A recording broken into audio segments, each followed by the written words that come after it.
Šajās dienās aprit gads, kad mēs regulāri apmeklējam Daugavpili, vismaz ne retākā reize mēnesī. Un šo gadsimtu būvu mēs esam apmeklējuši, var teikt, no pirmā lāpas dūriena klajā laukā līdz šim brīdim, kad šodien tiek ievietota kapsula nākamām paudzēm. Šodien tika ieguldīta paša tuneļa pamatos kapsula ar vēstījumu nākošām paudzēm, un tur arī ievietojām šīs dienas numuru avīzi, lai varētu redzēt, kādā datumā tas viss notika, kā arī Latvijas naudas zīmes. Arī, ja kādreiz tomēr tas tiks atrakts, lai varētu apskatīties, kādas tās bija.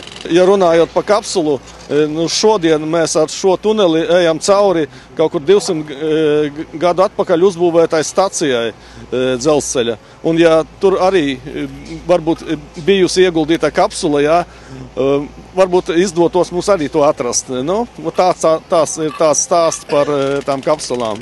Šī te objekta mērķis, kā es jau pieminēju, atrisināt pusgadsimtu, man liekas, pat vai ne ilgākas transporta problēmas Daugavpilī. Transporta problēmas jau sākās gadi 2 atpakaļ, kad mums arī radās tādi paši korķi kā lielākajās Latvijas pilsētās Rīgā un Liepājā varbūt.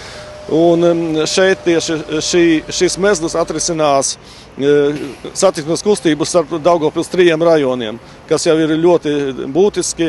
Un, protams, tas ir infrastruktūras attīstība un nevajadzēs ar dzelzceļa pārbrauktuvēm braukt, kur ir neparedzams vai stāvēs 5 minūtes vai 10, un ir tāds teiciens Daugavpiliešiem, ja jūs gribat kaut kur nokavēt, tad brauciet caur dzelzceļa pārbrauktuvēm.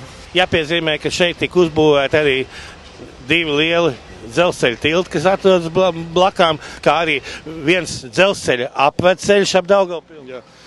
Principā mēs to saucam par tuneļiem zem 2 dzelzceļa tādiem atzarojumiem. Viens ir, kas savieno Šķirotavu, un otrs ir dzelzceļš, kas ir Sanpēterburga, Varšava.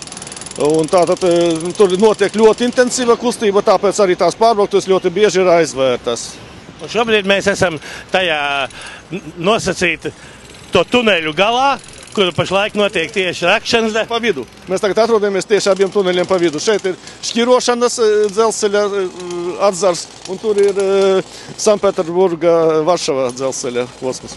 Un tā, kad šeit izraks to caurumu, tādā gadījumā mēs vienā galā ieraudzīsim jau šobrīd gatavo noasfaltēto, kurš jau darbojās visu satiksmes apli, un otrā galā arī tikko svaigi vidzemes satiksmes apli.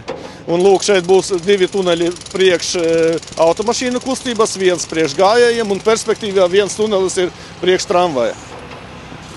Bet arī tas vēl nav viss. Viens virziens, kur centrālais objekts ir lokveida tilts, kurš jau, kā saka, ir pabeigšanas stadijā, tas savienos pilsētas centru pa vecam Pervamaikas rajonu, kā pa Jaunavpili. Ar Jauno Forstatas rajonu.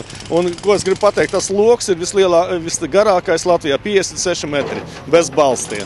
Vienādi sakot, unikāla inženiertehnika būva. Es domāju, ka Daugavpiliešiem bez lepnuma par šo būvu būs arī reāla ērtība. No centra puses trāpīt uzreiz, kā teikt, guļam rajonā iekšā. Jūs teicāt, ka reāls problēmas sākās pārgadu apakaļ, tā kā sākās korķi Daugavpilī. Man liekas, neviens Daugavpilīts nevienu dienu vēl nav bijis priecīgs, ka viņam bijis no kaut kādiem blakus rajoniem jānokļūst pilsētas centrā.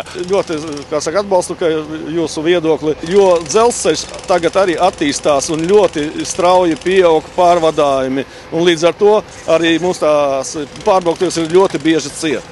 Firmā Binders ir arī vēl cita līguma ar Daugavpils domi par mazāk svarīgu ielu remontiem. Kā tu sokās darbu?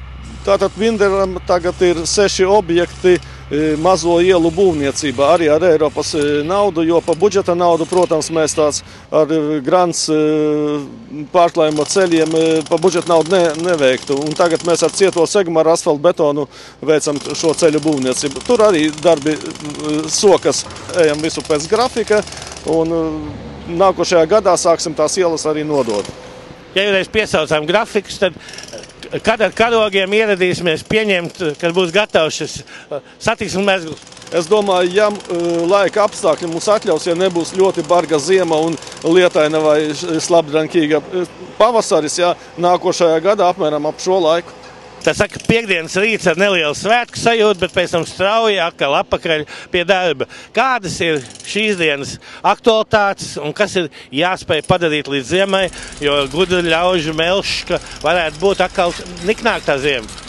Nu, galvenais mums ir samontēt kustības pārvadu numur 1, tātad tas, kas atrodas tur augšā. Jā. Skuries pāri, tas pretek uz dzelzceļu. Jā, vai varētu jaukt otru pusi nost un būvēt ziemā otru pusi pārvadu. Tehnoloģijas ir tādas, kas pieļauj pat arī bargā ziemā būvēt šito tuneli, jeb tiltu, kā viņi pareizi saka. Līdz 20 grādiem nav problēmas. Jo mums jau zemes darbs, šeit te visi pāļi jāsadzen vēl zemē iekšā, tā kā tas ir netraucē. Līdz 20 grādiem var pastrādāt diezgan mierīgi.